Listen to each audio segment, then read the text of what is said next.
ஆத்ம நண்பர்கள் அனைவருக்கும் அன்பான வணக்கம்.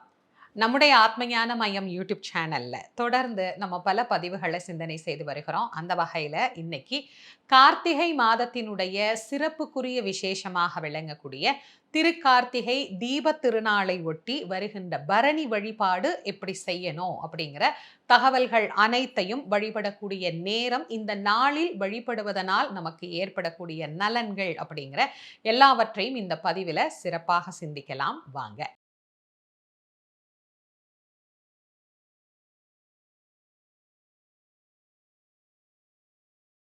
பரணி திருநாள் அப்படிங்கிற இந்த திருநாளை பத்தி நம்ம நிறையவே தொடர்ந்து பல வருடங்களாக சிந்தனை செய்து வருகிறோம்.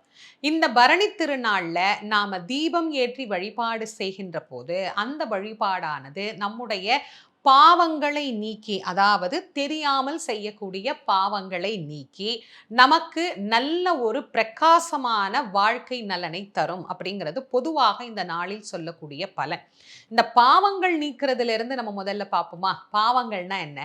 கொலை பண்றதோ, கொள்ளை அடிக்கிறதோ இதெல்லாம் பண்ணிட்டு வந்து இந்த பாவங்கள் எல்லாம் இந்த நாள்ல இப்படி விளக்கேத்திட்டு விரதம் இருந்துட்டா சரியா போயிடுமா அப்படின்னா கண்டிப்பா அதெல்லாம் சரியா போகாது. இதெல்லாம் நாம் அறிந்தே செய்யக்கூடிய பாவங்கள். ஆனா தெரியாமல் நாம் செய்யக்கூடிய பாவங்கள்னு சிலது இருக்கு. நாம ஏதோ ஒண்ணு பேசுவோம், அது வேற யார் ஒருவருடைய மனதையாவது புண்படுத்தி இருக்கும். இல்லைன்னா நம்ம நடந்து போவோம், நாம நடந்து போற போது நம்ம காலில் தெரியாம ஏதாவது புழுக்களோ பூச்சிகளோ ஏதோ ஒரு உயிரினமோ அடிபட்டு மிதிப்பட்டு அது இறந்து போயிருக்கும். வாகனங்கள்ல போகும்போது இந்த மாதிரிலாம் நிறைய விஷயங்கள் நமக்கு தெரியாம நடக்குது இல்லையா? இது மாதிரி தெரியாமல் செய்யக்கூடிய பாவங்கள் இன்னொன்னும் இருக்கு. மனதளவில் கூட நம்ம என்ன பண்ணுவோம், இவன்லாம் இப்படி இருக்கிறானே, இவன்லாம் எப்படி நல்லா இருக்கிறான், இவனுக்கு மட்டும் ஒரு நல்ல வாழ்க்கை கிடைச்சிருச்சே அப்படின்னு பிறர் மீது பொறாமப்படுவோம். அதெல்லாம் ஒரு பாவ எண்ணங்கள் தான். இது போல அறியாமல் தெரியாமல் நாம் செய்யக்கூடிய பாவங்களை போக்குவதற்கு உண்டான ஒரு நாள் இந்த நாள். நசிகேதன் அப்படிங்கிறவருக்கு யமதர்மராஜா பல கேள்விகள் அவர் கேட்கிறார். அவருக்கு அதை பல நியதிகளை சொல்லி நசிகேதனை பூலோகத்துக்கு அனுப்புறார். அப்ப நசிகேதன் யமதர்மன்ட்ட கேட்கிறார், நீங்க சொல்ற எல்லாத்தையும் மனசுக்குள்ள கொண்டு வந்து அதை மனோதர்மமாக அதை கடைபிடித்து அப்படி மன யாகமாக அதெல்லாம் பண்ணி எல்லா மனிதர்களாலும் இது சாத்தியம் இல்லையே.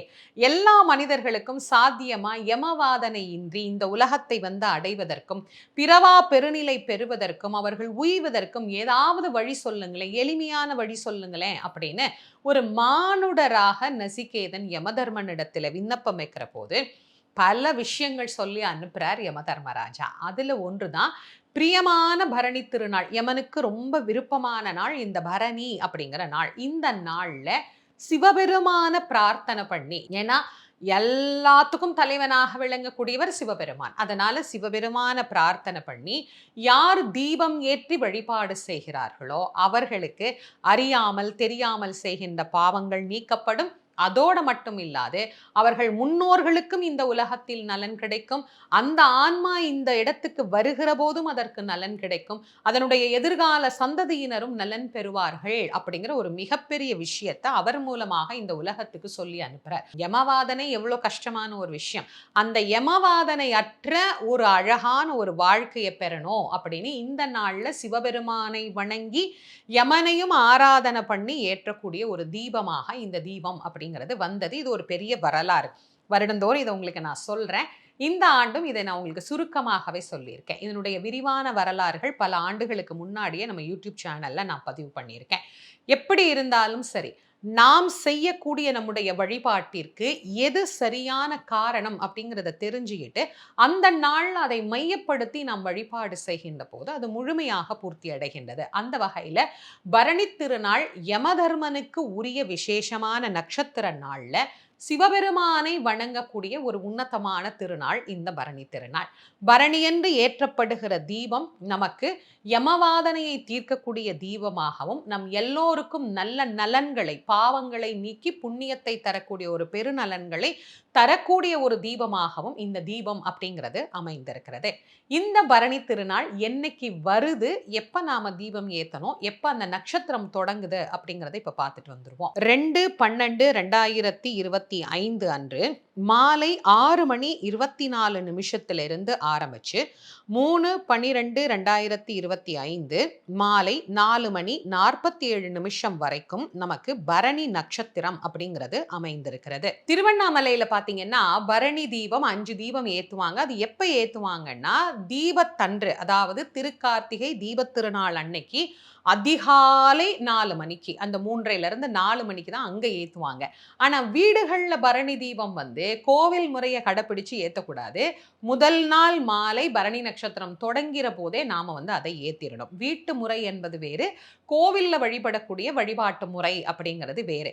இறைவனே அண்ணாமலையாரே ஜோதி ஸ்வரூபமாக அன்றைக்கு அதிகாலை அந்த பிரம்ம முகூர்த்த நேரத்துல அவர் ஜோதி பிழம்பாக வெளிப்பட்டார் அப்படிங்கிறத பஞ்சபூத தத்துவமாக விளக்குவதற்காகத்தான் அண்ணாமலையில அதிகாலை நேரத்துல அந்த 5 தீபங்கள் பரணி தீபமாகவும் அந்த தீபத்தின் தொடர்ச்சியாக மாலையில அது மலை மேல மகா தீபமாகவும் அது ஏற்றப்படுகிறது. அதனால கோவில கணக்கு வச்சு நம்ம காலையில ஏத்தணுமா சாயங்காலம் ஏத்தணுமான்னு குழப்பிக்க வேண்டாம்.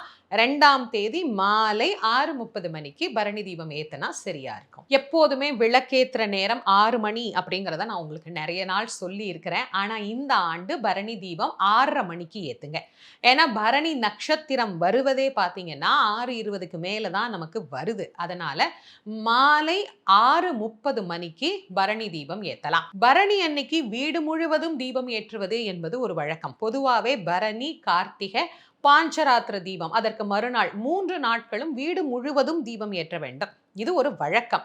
அவ்வளோலாம் எங்களால முடியாதுமா அப்படிங்கிறவங்க குறைந்தபட்சம் 5 தீபங்களாவது ஏற்ற வேண்டும். கொரோனா காலத்திலிருந்து நம்முடைய யூடியூப் சேனல்ல இதை சொல்லி சொல்லி சொல்லி இன்னைக்கு மக்களுக்கு பரணி தீபம்னா 5 ஏத்தணும் அப்படிங்கிறது மனசுல பதிஞ்சிருச்சு. ஆனா 5 மட்டும்தான் ஏத்தணுமா அப்படின்னு சில பேர் கேட்குறீங்க. இல்ல, வீடு முழுக்க ஏத்தலாம். நான் ஏன் இந்த 5 தீபம் ஏத்துங்க அப்படின்னு சொன்னேன்னா, திருவண்ணாமலையில ஏற்றப்படக்கூடிய பரணி தீபம் அப்படிங்கிறது 5 மடக்குகளால் அதாவது 5 விளக்குகளை வச்சு தான் தீபம் ஏற்றுவாங்க. அதனுடைய தத்துவம் பஞ்சபூதமும் நமக்கு நலன் செய்யணும் அப்படிங்கிறதுக்காக. கொரோனா காலத்துல நம்மளாலையும் வெளியே போக முடியல, தீபம் பார்க்க முடியல, எதுவுமே பண்ண முடியல. அதனால வீட்ல குறைந்தபட்சமாவது ஒரு 5 நெய் தீபங்கள் ஏற்றி நம்ம வழிபாடு பண்ணலாம் அப்படின்னு தான் இதை நான் சொல்ல ஆரம்பிச்சேன். அதனால குறைந்தபட்சம் 5 தீபங்கள் அத நெய்யில ஏத்துனீங்கன்னா எனக்கு ரொம்ப ரொம்ப மகிழ்ச்சி. முடியலமா எங்களால 5 விளக்குக்கும் நெய் விளக்கு ஏத்த முடியலன்னா 1வது அதுல கண்டிப்பா நெய் தீபம் ஏற்றுங்க. ஒரு தாம்பாளம் எடுத்துக்கோங்க. அந்த தாம்பாளத்துல அழகா ஒரு கோலம் போட்டுட்டு அதுல இந்த 5 விளக்கும் வைக்கலாம். இல்ல பூஜை அறையில மணப்பலகை வச்சு அதுல ஒரு கோலம் போட்டு இந்த 5 விளக்கும் வைக்கலாம். நீங்க வீட்ல ஏற்றுகிற மற்ற தீபங்கள் இதுல கணக்கு கிடையாது. வீட்ல நான் ஒரு மண் விளக்கு வச்சிருக்கேன், வெள்ளி விளக்கு வச்சிருக்கேன், காமாட்சி விளக்கு வச்சிருக்கேன், வாசல்ல 2 தீபம் வைக்கிறேன், இதெல்லாம் எதுவுமே கணக்கு கிடையாது. தனியா பரணி அன்னைக்கு இந்த 5. இது இல்லாம நிறைய ஏத்த முடியும் அப்படிங்கிறவங்க வாசல்ல வைக்கலாம். அதே மாதிரி நம்முடைய மாடிப்படிகள்ல வைக்கலாம். வீட்டினுடைய ஒவ்வொரு அறைகளிலும் வைக்கலாம். அதே மாதிரி நம்ம வீட்டுக்கு பின்னாடி கொல்ல பக்கம்னு சொல்லுவோம் இல்லைங்களா? பின்புறத்துல இருக்கக்கூடிய மாட்டு தொழுவம், கிணறு இந்த மாதிரி எல்லா இடங்கள்லையுமே வைக்கலாம். அனைத்து இடங்களிலும் இந்த தீபத்தை ஏற்றி வழிபாடு பண்ணலாம். இந்த ஆண்டு வரக்கூடிய பரணி தீபத்தன்னைக்கு ஒரு சிறப்பு இருக்கு. என்னன்னா அன்னைக்கு பிரதோஷம் வேற. அதனால சிவபெருமானுக்கு ரொம்ப ரொம்ப விருப்பமான பிரதோஷ நாள்ல பரணி தீபம் வருது. மாலை 6 மணிக்கு நீங்க வழமையா ஏற்றக்கூடிய விளக்கேற்றி வழக்கமா சிவபெருமானுக்கு பிரதோஷ பூஜை செய்து விரதம் இருக்கக்கூடியவங்க சிவபெருமானுக்கு நீங்க அபிஷேகம்லாம் ஏதாவது செய்வீங்க அப்படின்னா செஞ்சு அதெல்லாம் நிறைவு பண்ணிருங்க. 6:30க்கு மேல இந்த 5 தீபத்தையும் நீங்க ஏற்றி ஏதாவது ஒரு நெய்வேத்தியம் வச்சுக்கோங்க. 2 வாழைப்பழம் வெத்தலை பாக்கு கூட போதுமானது தான். நெய்வேத்தியம் வச்சுட்டு சிவபெருமானுக்கு உண்டான பதிகங்கள்லாம் படிச்சுட்டு அதுக்கப்புறமா நீங்க இந்த 5 தீபத்தோட உங்களுடைய பரணி விரதத்தை துவங்கி கொள்ளலாம். இல்லம்மா நாங்க பிரதோஷ விரதம் இருக்க மாட்டோம், நாங்க வெறும் பரணி அன்னைக்கு மட்டும் தீபம் ஏத்துறோம்னா நீங்க 6:30 மணிக்கு மேலேயே இந்த தீபத்தை ஏத்திக்கலாம். வெளிநாட்டுல வாழக்கூடியவர்களுக்கும் நான் நேரம் சொல்றது 6:30 மணி தான். உங்க நாட்டு நேரப்படி மாலை 6:30 மணிக்கு இந்த தீபத்தை நீங்க ஏத்திக்கோங்க. உங்க நாட்டு கணக்கு என்னங்கிறதையும் பார்த்துக்கோங்க.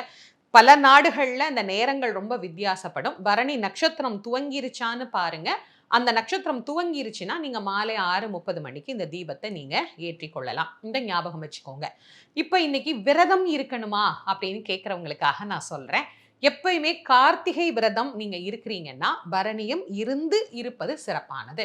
முடியலமா பசிக்குது ரொம்ப, ஒரு நாள் தான் விரதம் இருக்க முடியும் அப்படிங்கிறவங்க எளிமையா ஏதாவது பாலோ பழமோ எடுத்துக்கிறதுனா எடுத்துக்கோங்க. மாலை சுவாமிக்கு நெய்வேத்தியம் பண்ற பால் பழம் எடுத்துக்கோங்க. அப்படியே உங்க விரதத்தை தொடருங்க. நிறைய தண்ணி குடிச்சுக்கோங்க. அடுத்த நாள் கார்த்திகை அன்னைக்கும் அதே விரதத்தை தொடர்ந்து கொள்ளலாம். இல்ல எங்களால காலையில இருந்து உபவாசமா இருக்க முடியாதுங்கிறவங்க மதிய உணவோட நிறுத்திருங்க. அதாவது டிசம்பர் மாசம் 2ஆம் தேதி வரக்கூடிய மதிய பொழுதோட உங்களுடைய உணவை நீங்க நிறுத்திக்கோங்க. இரவு எளிமையா பால் பழம் எடுத்துக்கோங்க. ஏன்னா பரணி இரவு ஆரம்பிக்குதுங்கிறதுனால, இரவு எளிமையா பால் பழம் எடுத்துக்கோங்க. அப்படியே இரவிலிருந்து உங்க பட்டினி விரதத்த தொடர்ந்து அடுத்த நாள் கார்த்திகையோட அத நீங்க நிறைவு செய்து கொள்ளலாம். இதுல இன்னொரு விஷயமும் உங்களுக்கு நான் சொல்லணும்னு விருப்பப்படுறேன். சென்ற ஆண்டு பதிவில நெறைய பேர் ஒரு கேள்வி கேட்டிருந்தீங்க. அம்மா, இந்த விளக்கு ஏத்திட்டு நான் எடுத்துட்டு போகும்போது, இல்ல விளக்க ஏற்றும்போது அந்த விளக்கு உடைஞ்சு போயிடுச்சும்மா. பித்தள விளக்கு கை தவறி கீழ போட்டுட்டேன், உடைஞ்சிருச்சு. குத்து விளக்கே உடைஞ்சு போயிடுச்சு.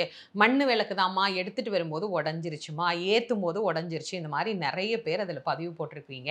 இது இயற்கையான ஒன்று தான்.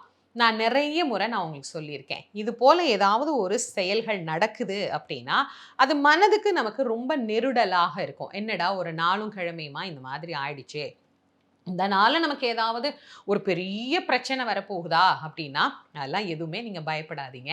நாம அந்த விளக்கு உடைஞ்சத பத்தி மனசுல யோசிக்காம, அத அப்படியே எடுத்து ஒரு ஓரமா வச்சுட்டு, வேற புது விளக்கு எடுத்து நீங்க ஏத்துங்க. இறைவன் கிட்ட, உங்களுடைய குல தெய்வத்துக்கிட்டயும், நாம வழிபடக்கூடிய எல்லாம் வல்ல நமக்கு தலைவனாக விளங்கக்கூடிய அண்ணாமலையார் கிட்ட, சிவபெருமான் கிட்ட, ஐயா இந்த மாதிரி ஏதோ ஒரு கை தவறி ஒரு விஷயம் நடந்து போச்சு. அதனால என் மனசுக்கு ரொம்ப சங்கடமா இருக்கு. என் மன சங்கடத்த தீர்த்து வை. என் குடும்பத்துக்கு எனக்கு எந்த பிரச்சனையும் வராம நீ காப்பாத்து அப்படின்னு மனசார பிரார்த்தனை பண்ணிக்கோங்க. உங்களுக்கு மனசுக்கு சங்கடமா இருந்தா பக்கத்துல இருக்கிற கோவிலுக்கு போயிட்டு ஏதாவது ஒரு சுவாமிக்கு அர்ச்சனை பண்ணிட்டு வாங்க. அம்பாளுக்கோ இல்ல சிவபெருமானுக்கோ ஒரு அர்ச்சனை பண்ணுங்க. பிள்ளையார் கோயில் தாம்மா இருக்குன்னா கூட பரவால்ல. போய் ஒரு அர்ச்சனை பண்ணிட்டு வாங்க. யாராவது ஒருத்தருக்கு சாப்பாடு வாங்கி குடுங்க. வேற எத பத்தி நீங்க கவலைப்படாதீங்க. இது மாதிரி ஆயிடுச்சு. அத நெறைய பேர் ரொம்ப பயந்தெல்லாம் கமெண்ட்ஸ்ல எழுதியிருக்கீங்க. அந்த அளவுக்கு எதுவுமே நீங்க பயப்பட வேண்டிய அவசியம் இல்ல. தைரியமா அடுத்த நாள் நீங்க கார்த்திகை தீபம் ஏத்தலாம். சரியா? இன்னைக்கு இந்த பதிவ நான் உங்களுக்கு தெளிவா புரியிற மாரி குடுத்திருக்கேன். கார்த்திகை பற்றி, கார்த்திகை தீபம் எப்படி ஏத்தணும், விரதம் இருக்கணும் அப்படிங்கிறதுக்கு தனிப்பதிவு நான் உங்களுக்கு குடுக்குறேன். இந்த பதிவ உங்களுடைய நண்பர்கள், உற்றார் உறவினர்களோட கண்டிப்பா பகிர்ந்து கொள்ளுங்க. நம்முடைய ஆத்ம ஞான மையம் யூடியூப் சேனலை இதுவரைக்கும் நீங்க சப்ஸ்கிரைப் பண்ணலைன்னா கண்டிப்பா பண்ணிக்கோங்க.